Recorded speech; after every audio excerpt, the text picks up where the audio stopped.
Tech Cocktail Sessions, educational and inspirational talks from experienced startup founders, entrepreneurs, and thought leaders. Hi, you guys. Very glad to be here. Super exciting to be in Vegas at this incredible time of transition. So we are talking about fear tonight. How many of you guys, just with a show of hands, think about fear? Oh, really? Okay, you guys are a lot further ahead than I was a year ago. We're actually going to do something kind of interesting. Do you guys know the startup here that's called Wedgies? Have any of you guys heard of that? Best name ever for a startup, we have to say. Yay. So I am curious to know what your biggest fear is. So if you can do this, take your cell phones out. You're going to put them away after, but take them out. And if you can text to this number, 702-534-3038, I feel like a telemarketer. What your biggest fear is. Now for number one is height, so that could be skydiving or bungee jumping or anything along those lines. Oh, public speaking, that's so funny. Public speaking, okay, we just changed that. Blood, let's do like anything medical, like going to the doctor or that kind of thing.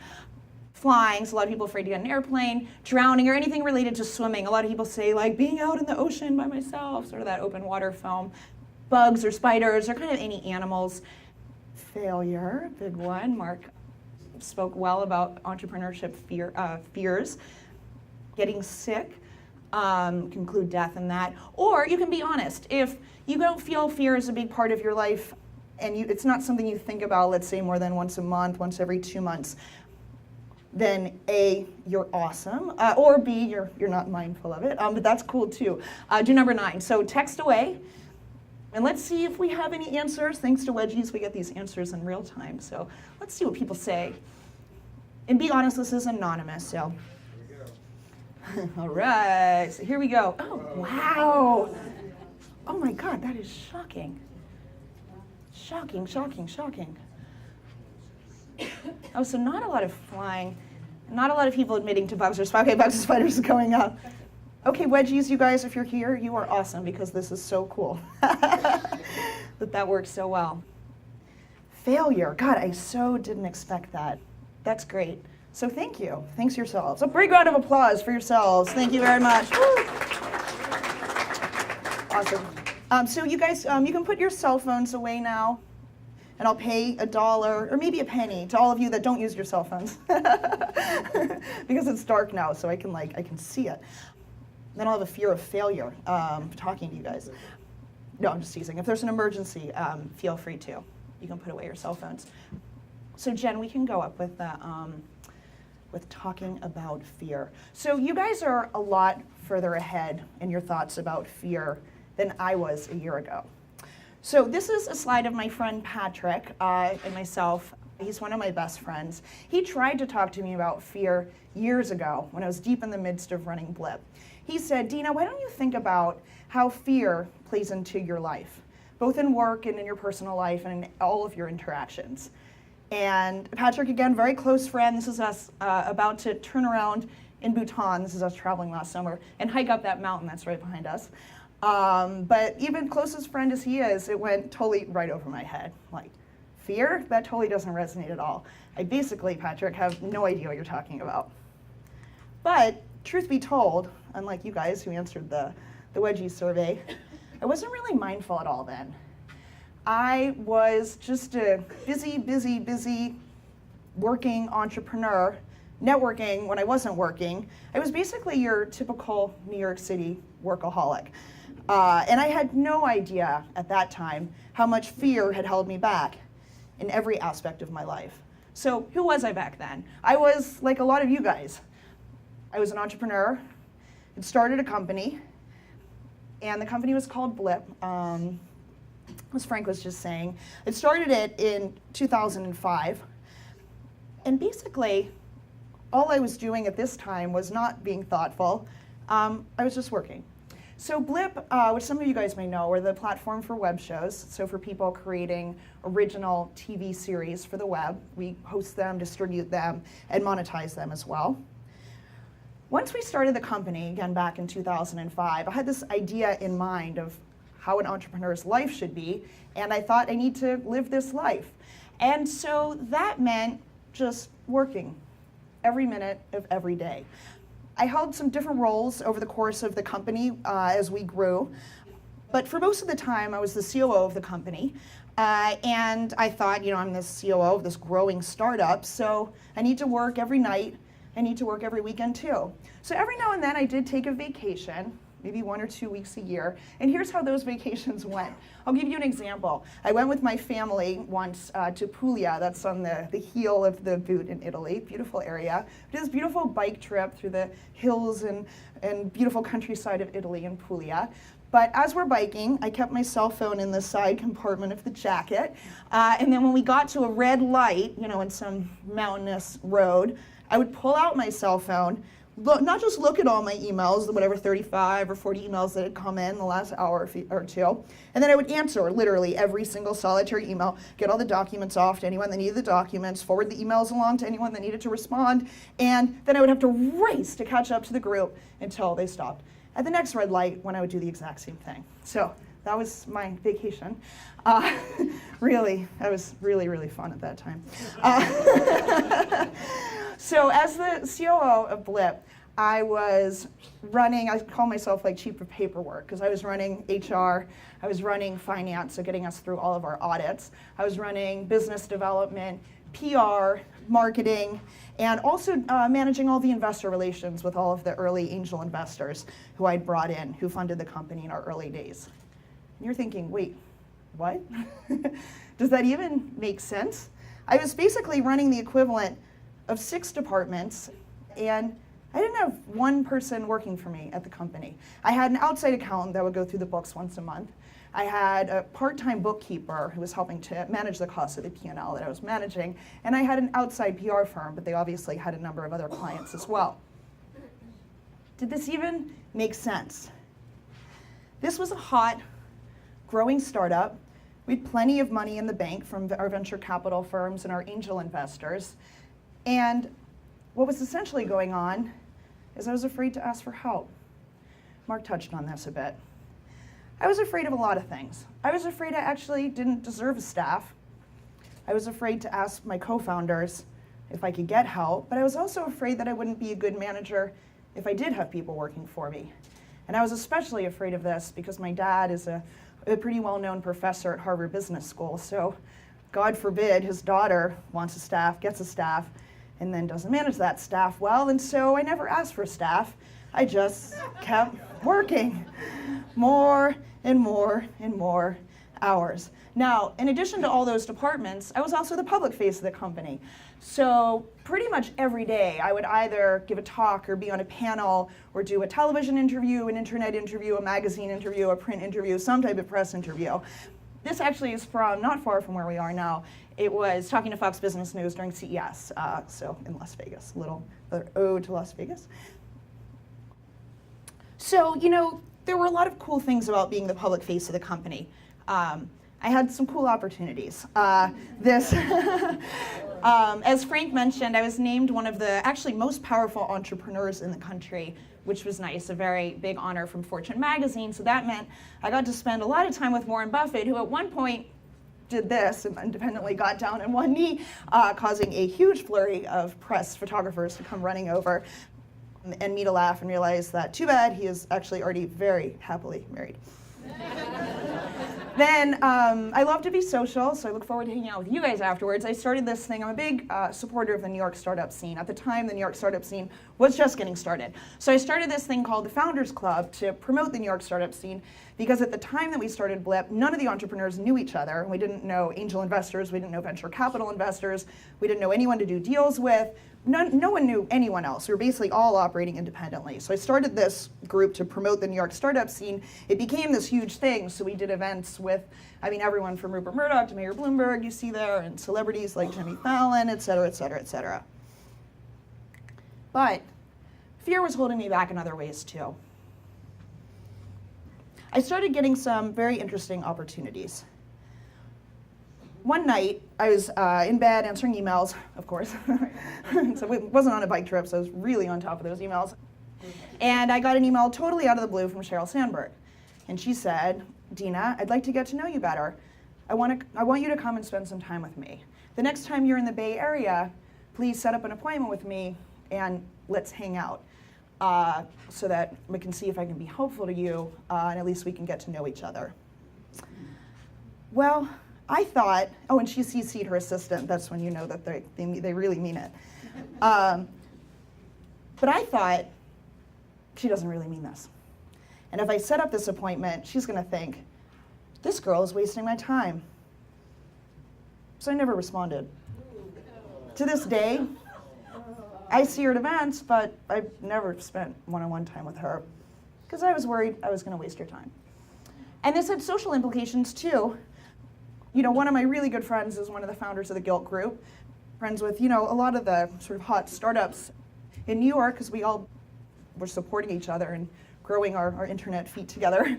But I would never ask them out to do anything. Anyone I perceived as more important or powerful than myself, even if we were friends, I would think, they don't really want to be friends. So I would just wait. I mean, we'd hang out a lot, but I would just wait for incoming. Let's go to lunch, let's have brunch, let's have drinks.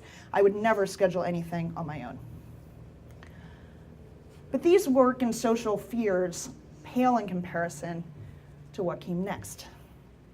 And this is a little bit hard for me because I've never spoken about this publicly.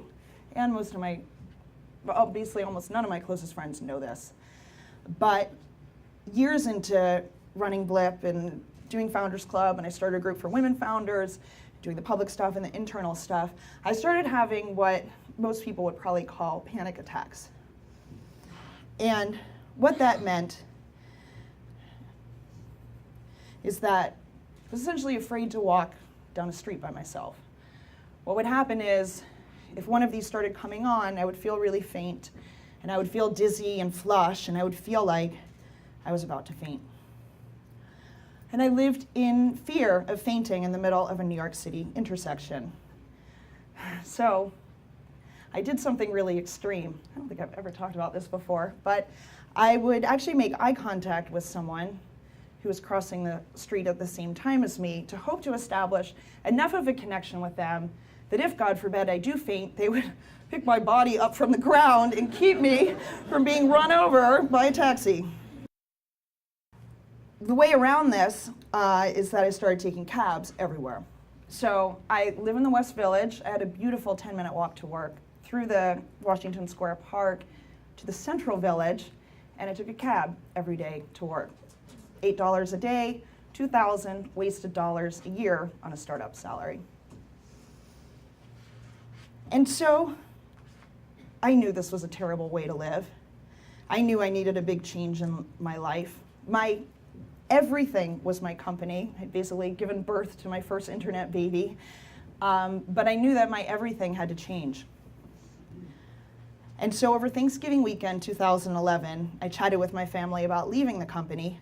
And a few days later, we had some personnel changes that made it a lot easier for me to leave. And I did a really bold thing for this ambitious, hardworking girl. I booked a one-way ticket to Indonesia. Thank you. I decided to take some time off to travel very, very far away. It was the best thing I've ever done in my life. I started the trip in Singapore with a layover, then went to Indonesia, then Sri Lanka. These are actually the Lipton tea plantations in Sri Lanka. And then in the tiny town of Pai in northern Thailand, which was my next destination, I had a conversation with a fellow traveler. Where's Amanda? A serendipitous, beautiful talk, a serendipitous conversation with a fellow traveler that totally changed my life. Use this time you have to travel, he said, that's been given to you like a gift, and conquer all of your fears. Now at the time, this totally didn't resonate. It was like that conversation with Patrick years earlier. It completely went over my head. It didn't resonate. I thought, I'm glad I met this nice traveler, but that's great. And then a few weeks later, I was on a beautiful island of Koh Tao in Thailand, on the eastern side of Thailand, and I was walking down the street, no panic attack, a little mindful of that, and that is when I totally just stopped in my tracks. And his words came back to me, and I realized that he was right. I was full of fear. Oh my God, I was afraid to walk down a street. I just didn't know how to call that fear. I hadn't classified that as fear. And it was at this time that I decided to take on his challenge. I was going to use the travel, this time that I had, to conquer every tangible fear that I had, and to see if conquering those fears then translated into other aspects of my life. I decided that this was worth a try, but if I were doing this honestly, I had to start with a really big fear. Okay, not him, because he's pretty cute, but scuba diving. So the background on this is that somebody died on my first scuba diving trip of my life. I had flown over to the Bahamas with my family, and there was another family, mom, dad, my dad's a professor, 2 kids the same age as my sister and me. And on a couple mornings in, my dad and I went on a scuba trip with this family. And we go out, and their father, the professor, was on his last stage of certification. He kicked out 15 kicks, and then his buddy couldn't find him. And very long story short, the dad never surfaced, ever. So for the next week, we would see the 2 daughters and his wife walk up and down the beach, just looking out to the water, wondering what happened to their dad. And then a week later, we flew back with the family, with the mom and the 2 daughters in an empty seat where the dad was supposed to be. I decided that because this was literally my first scuba dive of my life, that some force out there did not intend for me to scuba dive. I was never going to go scuba diving again. It was a very scarring experience. But since I accepted this challenge on Koh Tao, I decided to conquer this fear. With my incredible instructor, Joe, at my side, I went into the water terrified, but did that first dive and came out feeling a bliss I had never felt before in my entire life. I loved that first dive. I had a short walk back from the scuba shop to my hotel right after doing this first dive, and twice, believe it or not, I've never had this happen before or since, but I was walking and someone was, walking the other direction, stopped in front of me and said, "Do you know that you're glowing?" I'm like, yeah, I feel that. I felt different. I felt a lot lighter. So Joe suggested that I go on and get my scuba certificate, which I did, and diving is now one of my favorite activities in the world. Number 2 fear was ziplining. I once organized with friends a ziplining trip in Costa Rica, organized it, went to the place for ziplining, completely wimped out and watched all of my friends zipline for hours and hours and hours and hours while I sat and watched them. I couldn't imagine getting on that frigging thing with just like a little holster. So I thought, if I'm going to conquer ziplining, I need a place to do this with no way out. So in northern Laos, there is a thing called the Gibbons experience, where you live in a treehouse only accessible by zipline. And so I traveled to northern Laos, where this is the view from your treehouse. You're 40 meters up from the ground. You're really, really, really high. One wrong step at night on your way to the bathroom and you're gonna die. And you have to go zip line to get in to get home, and you zip line to get out of home to get food. This is called facing a real fear. For sure if something happens to your harness or to the zip line, yeah, you're done. There's no safety net there. But by the end of the 3rd day, it got easier. Oh yes, you wear this harness and then you're just traveling around the forest zip lining around. And by the end of the 3rd day, this is coming home one day for dinner, by the end of the 3rd day it got easier. I wouldn't say I love ziplining, but I can certainly say that I've done it like a lot. So something interesting happened at the end of that 3rd day. So it's done with the Gibbon experience. Check that off the fear list. Like I said, not sure I'm ever going to zipline again, but I did do it. And I had to get now down this huge hill to this river in order to cross the river from Laos into Vietnam to go to my next destination. I've been traveling for 7 months at this point with these huge, ridiculous bags that no hip backpacker would ever be seen next to. I had never carried my own bags. I didn't even think I could carry my own bags. But when I finished this given experience, without even thinking about it, I picked up my 2 ridiculously enormous, embarrassing non-backpacker bags and just scurried all the way down this huge hill to get to the bank of the river. And then, like, literally basically to double take with myself, like, I didn't even know I could carry my own bags. So I was doing pretty well. But there was a big fear left. My whole life, I've been terrified of bungee jumping. Once, growing up, my family went to Zimbabwe, and my sister and I said, we're gonna bungee jump off of Victoria Falls. And we get to Victoria Falls, and we go, and we're like, yeah, I'm gonna do it first. No, I'm gonna do it first, yeah. And we get there, and the bungee place was closed for lunch. My sister and I were like, oh, that's a shame, but let's move on. And my mom said, no worries, we can wait. We're like, no, we don't want to interfere with the family travel schedule. We don't need to wait, it's fine. She's like, no. We're like, let's leave. So we'd escaped, but barely. Now, all of a sudden, I was a few days away from traveling to Queenstown, home of the first bungee jump in the world, the most famous bungee jump in the world. And I had a big decision to make. I didn't know what to do. So I posted on Facebook, I have this fear of bungee jumping. Do I need to conquer it for the sake of conquering a fear, or can I just really get on with my life? And I got a huge response back with people very strongly saying, yes, jump. And people very emphatically saying, no, you might ruin your eyes, it can cause black eyes, which it can. You're pretty cool you're okay as you are, don't jump. And so I didn't know what to do, and I signed up. I thought, I can get out if I need to get out.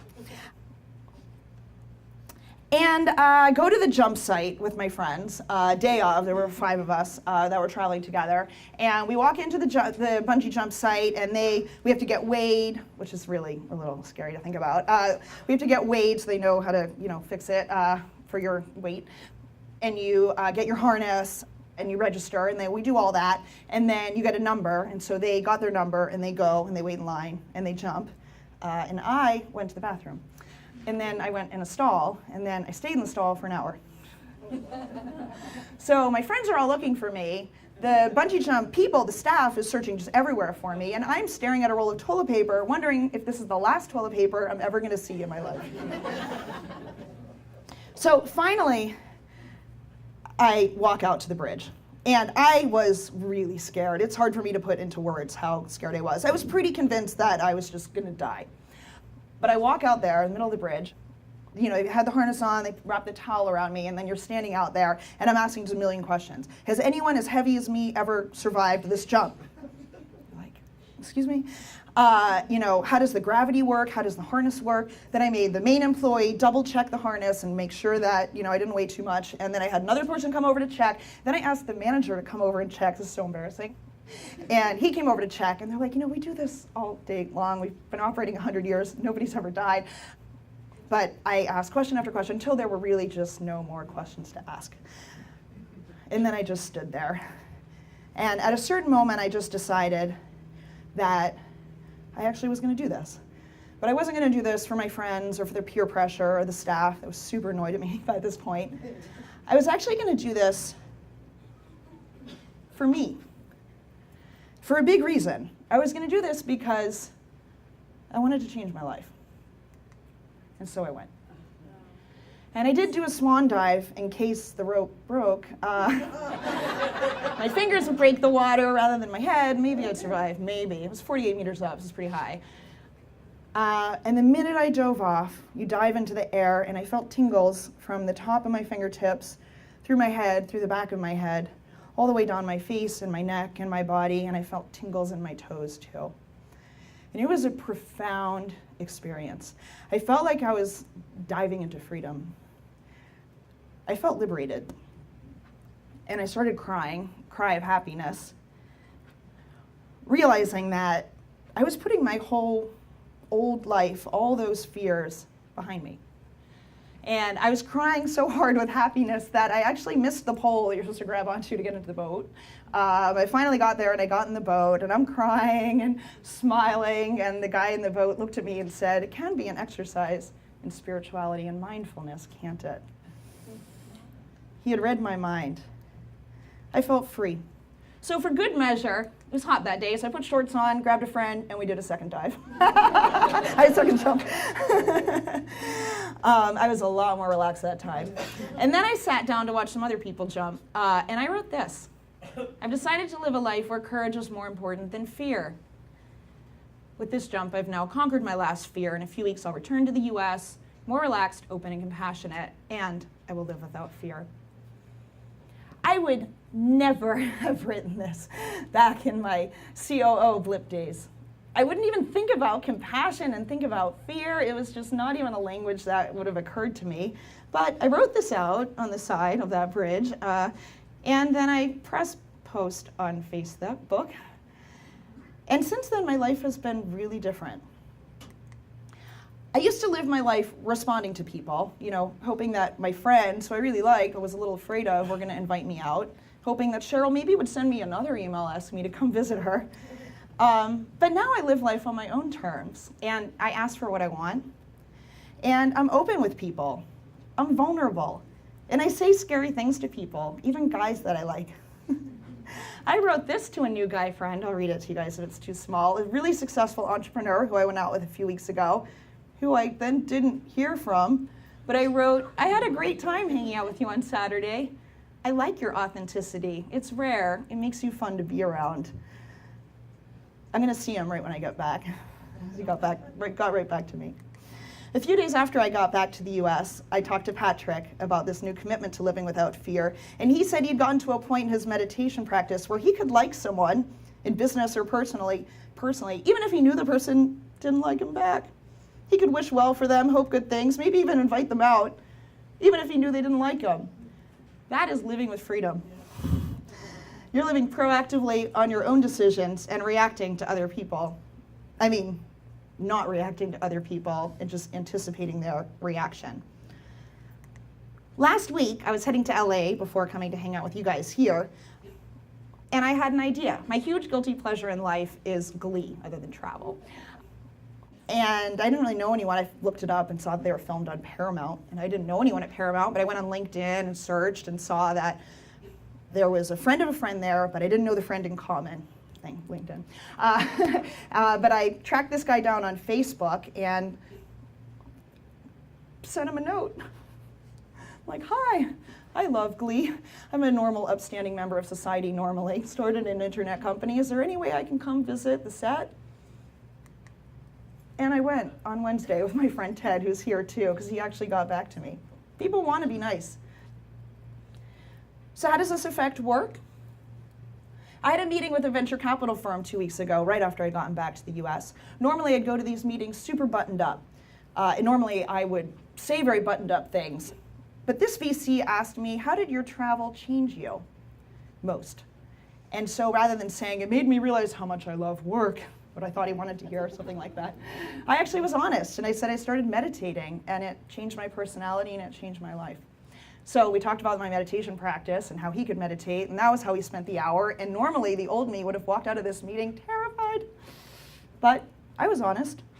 And then when I got home, I thought, what a follow-up email. I was the queen of the really boring business, email. Nice to meet you. Let's get together again soon. But I thought of a funny but sort of quirky email to write him as a follow-up. And I wrote it out, and then I'm like, do I send? And I thought about the bungee jump, and I thought about the tingles, and I went, send. And then I heard back from him, and he said, we decided that was the best meeting we'd had in recent memory. We'd like to get together again. I am also seeing them right when I get back to New York. In the past, I was so filled with fear that it permeated all of my interactions. I was afraid people wouldn't like me. I was afraid if I had a staff, that they would say bad things about me. As a boss, I was afraid to give any criticism. I didn't advocate for myself ever because I was afraid of getting fired. I was never authentic, and people sensed it. Now, living without fear, I can be authentic, and I can say what's on my mind, positive and negative, and it does draw people in like a magnet. And so, this is living without fear.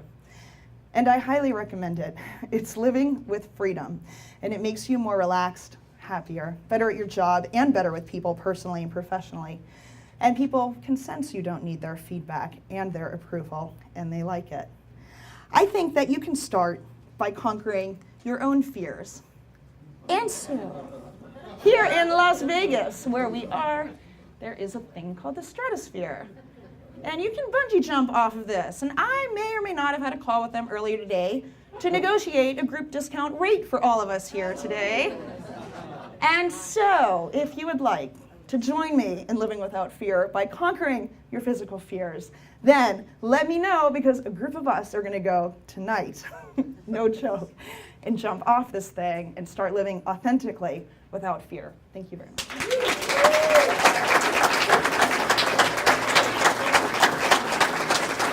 Thank you, Dina. All right. Let's get the lights up a little so we can see hands, or I'm going to be running in the dark. And then we're going to do Q&A here. And I'm still trying to decide if I'm going to join you. I'll tell you later, because that's terrifying. We got a great rate. Okay. All right. $49. Skirt might be tough. But if you give me your names, you can get the rate for tomorrow and the next day, too. In your opinion, and this is truly subjective, what do you feel is the difference? Because it seems with you, your fear permeates your life at one point, Yep. whereas let's say somebody's afraid of heights. Yep. You really can't avoid heights. And do you think like something like that, or fear of spiders or snakes, really affects your entire life?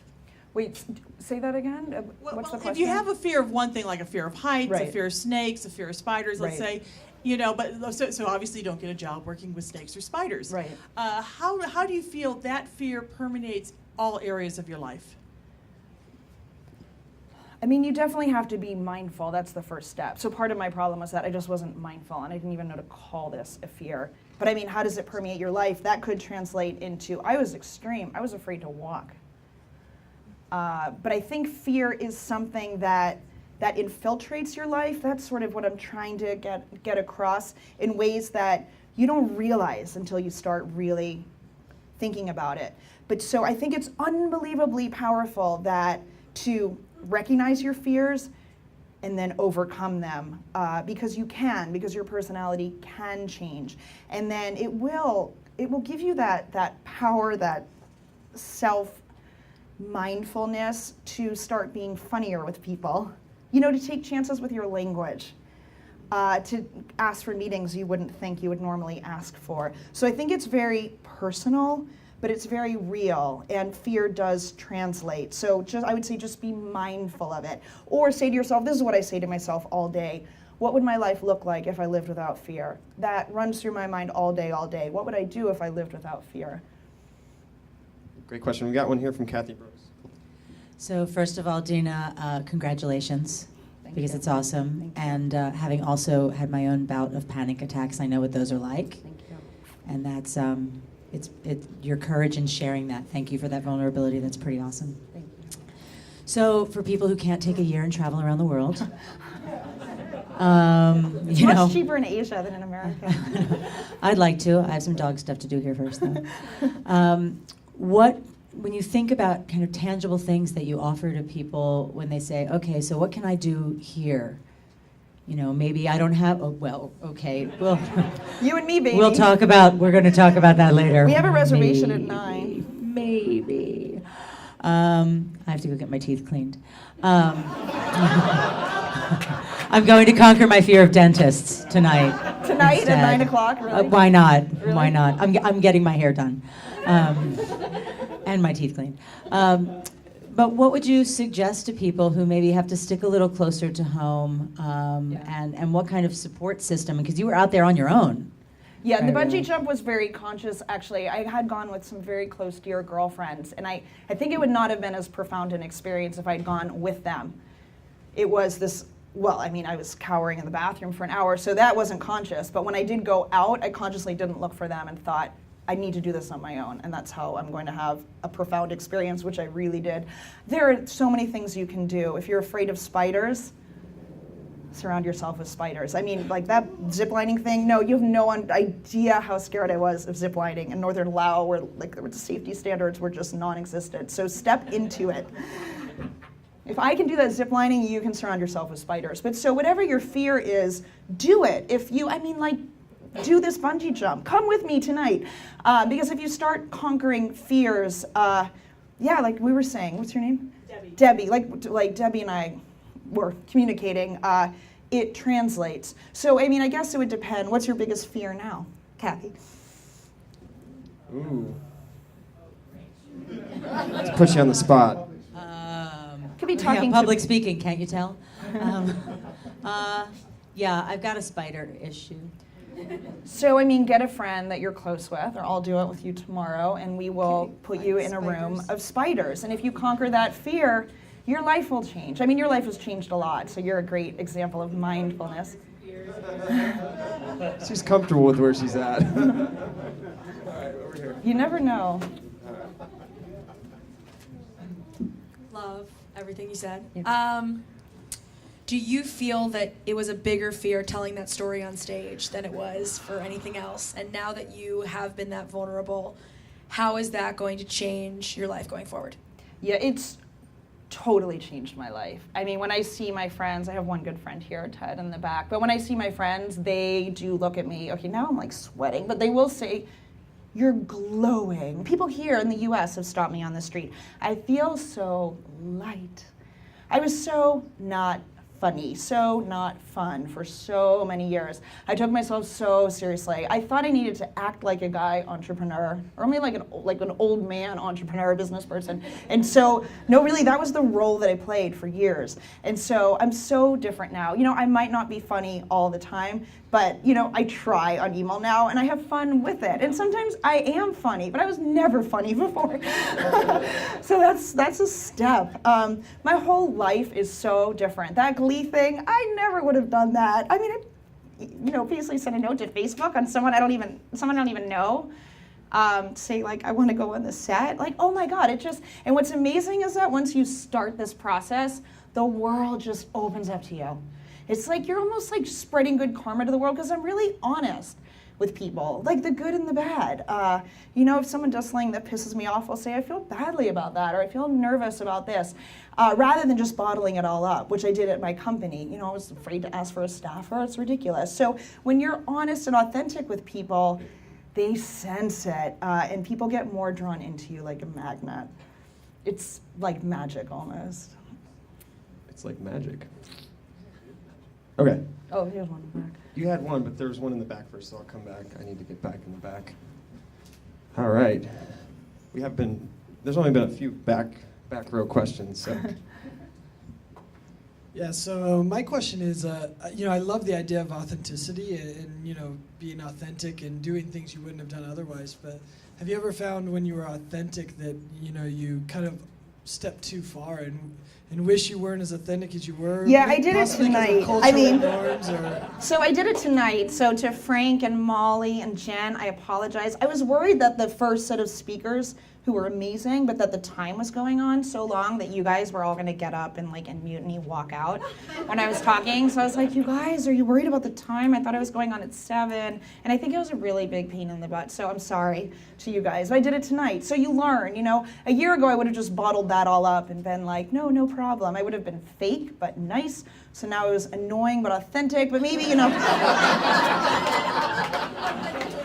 So I'm still experimenting with this.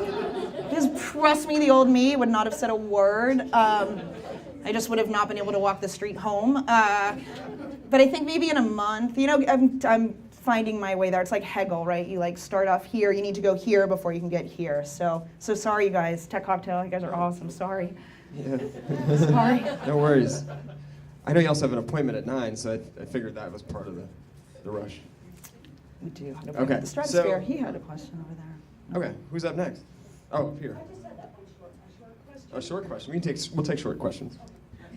So where are you going to take Cheryl when you go on a hike?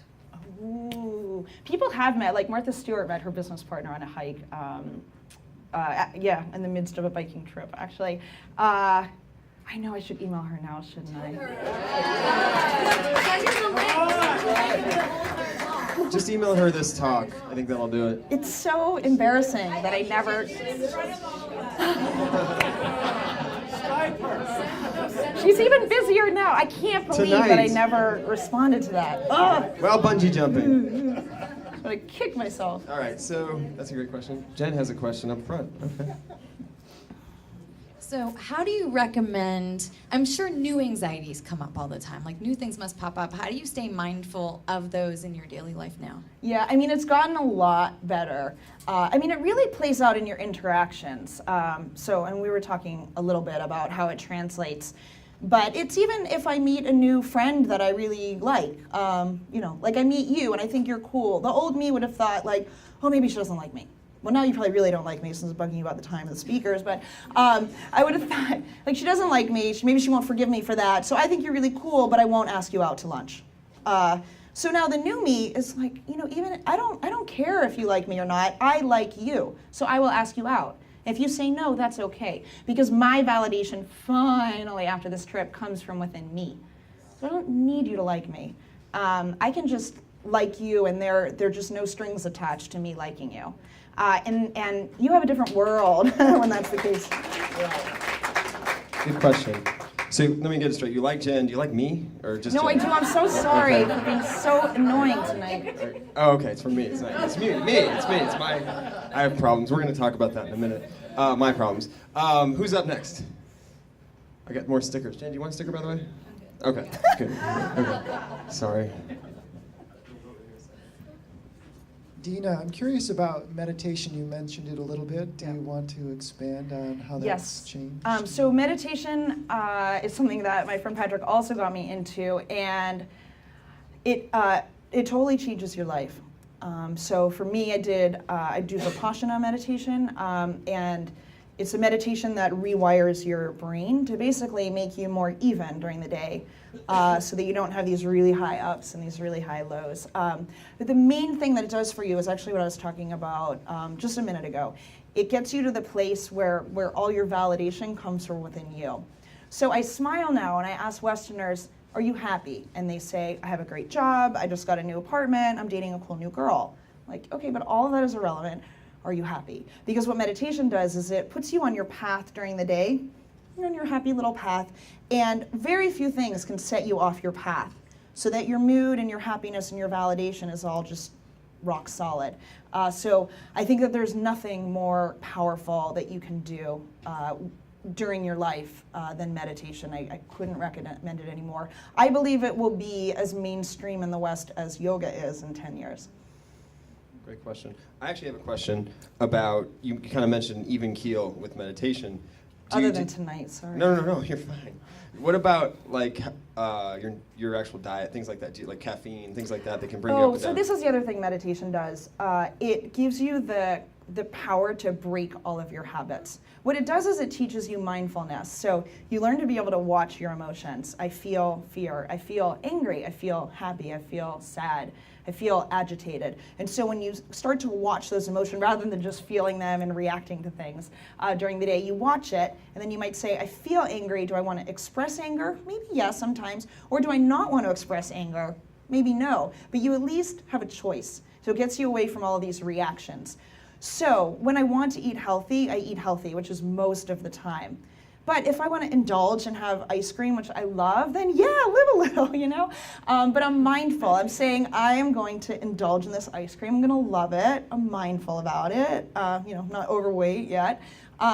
So I'm going to treat myself to that. But it gets you away from all of your bad habits. So I do think meditation's the answer to anxiety or obesity or smoking or any habit you want to break. It gives you those tools. Perfect. All right. Who's back here? Okay, you had a question. Hi. Thank you very much. My name's Larry. My question is on living by your terms. And on the freedom thing, I don't, in the point of my life, I'm very, very free. I'm very myself. On your own terms, how did that conquering your fear free you up with on your own terms and allowed you to do that? Thank you. It's a very mindful question from the Santa Monica resident. My whole life until this trip, I was living on other people's terms. So I thought my co-founders wouldn't have wanted us to hire more people, so I'll just work harder, be miserable, but that's what they want. Everything I did was just in reaction to someone. It was the opposite of saying, I like Jen, I'm just gonna invite her out. That's living on your own terms. It's, this guy, this executive at Paramount might think I'm crazy, but I don't care. I'm living on my own terms, I'm going to ask them. It just makes you fearless, and it's awesome to feel fearless. People talk about, yeah, freedom in America, freedom to vote, freedom for this, all of these rights, but real freedom is in your head. And if you can get over your fears and just live your life as you want to live and ask out who you want to ask out for your friends or girls or guys that you're dating, whatever it is, or go for jobs you want to go for, that's real freedom. It's just awesome. Like, everyone should live that way. Great point. Who's up next? Oh, you got a question. You just want a sticker. No, I'll give you a sticker too, but you have a question? That people be safe. She would just like to remind people to be safe while they're bungee jumping. Definitely. Safety first. Safety first. Here's a sticker. Great point. Double check everything, like triple timed. And helmets. Okay. I actually like to wear helmets just for fun. Okay, so... Helmet, you're going to die if that rope breaks, yeah. No yeah, helmet. okay, so double that up. Okay, so who's up next? That's it? Oh, he has a question. Oh, one more. How are we doing on time? And in your appointment? No, we're fine. Okay. Whenever we get there. They're open until Okay. 2 a.m. Oh, wow, that's crazy. Well, first and foremost, thank you for your authenticity. Authenticity breeds courage in others, so thank you for that. Also, a suggestion, right next to the Stratosphere, not too far, there's a wonderful little frozen custard place called Love It. You're going to want to go there tonight after you bungee jumps. Love it. There's a zip line too, isn't there, in Fremont Street? Never again. No more Northern Lao. So after that, the question would be, seeing that a lot of fears stem from childhood experiences, negative childhood experiences, so on and so forth, are there any that you peek up their head from time to time? Yeah. It's very savvy. What's your name? Henry. Henry? Lopez. That is a very savvy question. Yeah, so the backstory on this is that when I was growing up, I was really bullied in summer camp when I was really little, like 8, 9, 10. I was so unpopular. And all sorts of horrible things that happened. That there wasn't that term bullying at the time, but we're bullying. And so I decided when I was young that I was going to be really popular for the rest of my life, so that I would never be bullied again. I would always be nice to the less popular kids, but I was always going to be popular. So I honed my social skills to such a fine point that I was really popular.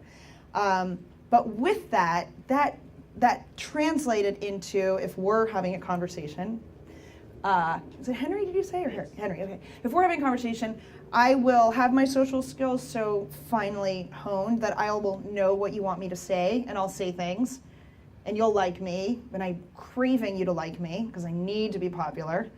And so that's how I lived my whole life. I would just figure out what people wanted to hear, and then I would say it. And usually they liked me. And my co-founders got this feedback on me a lot. A lot of people thought I was inauthentic. And I was, actually. I just didn't realize that I was. So my one is, being popular and saying what people want to hear and be pleasing and, be cool, be one of the cool kids. So that's my cross to bear. So having this new belief that authenticity is more important is a big kick to that old childhood demon. But yeah, what I'm trying to get to is where Patrick is, where I can like you, even if you don't like me. Like, that's the opposite of wanting and needing to be popular. But I will say this, you'll have some people that don't like you when you're authentic, but 90% of the time, 99% of the time, it draws people in like a magnet, because people can sense that you don't need them. I don't know if any of you have spent any time with monks, but it's an unbelievable dynamic to talk to a monk, because they're not working any angle with you. They don't want a job, they're not pitching the VC investor, they're not wanting to hang out on Saturday night with you, they don't want to date, for sure, they shouldn't want to date. They don't need anything, and so they're talking to you with no needs. And you feel that lack of neediness, and it's just relaxing. I don't know how else to put it. So that's where I'm working to, is to get to that point where I'm having a conversation with someone where I don't need anything from them. And it's also a great position to be in, to have no needs. we have this belief in Western society that we need more and more and more. I have friends, obviously I'm very tied into the entrepreneurial circles in the US, so I have friends with planes who are very upset that their other friends have bigger planes, and I'm not kidding, like this is totally true. So if you're in that I want more, you're never gonna get away from that I want more. If you have the biggest house, you want an island, but someone else has a bigger island, and I've seen this. So you need to get yourself to the place where I really am grateful for what I have. I have no needs. And also that comes from the meditation, the validation from within you. And when you go through life with that, I have no needs and I'm so grateful for all that I have, your day is a lot easier going along that little path and not getting upset by traffic or little things. Excellent. So path of gratitude. Okay, so how are we doing? We good? Any other questions? Last question. I'll give you a mic. Are you still working on your startup? Or? I'm thinking about deciding among 4 things, so we'll see. It is a question. I feel unbelievably grateful now. I wanted peace of mind. I found peace of mind. Oh, I didn't tell you guys. My huge breakthrough was, and Jen knows this, so I had to do some things in another part of town, in downtown, and then I had to come here to practice with the keynote. And there were no cabs. Like, okay, I've done like walking on my own a lot now in like Bali. It was very relaxing, you know, but can I do it here? I really actually hadn't walked by myself in the US a lot, not in heat like this, but I kind of had no choice because I was supposed to meet them. And I had this long walk, and part of the fear was I'm gonna get dehydrated, I'm gonna pass out on the street. But I walked here, and I was mindful of what was happening. It was my first sort of long walk in the United States by myself in the heat, and I didn't have water. And I felt fine. And I got here and I wanted to just cry with happiness. So thanks you guys, thank you very much. If you want to go, let me know. We have more than half off.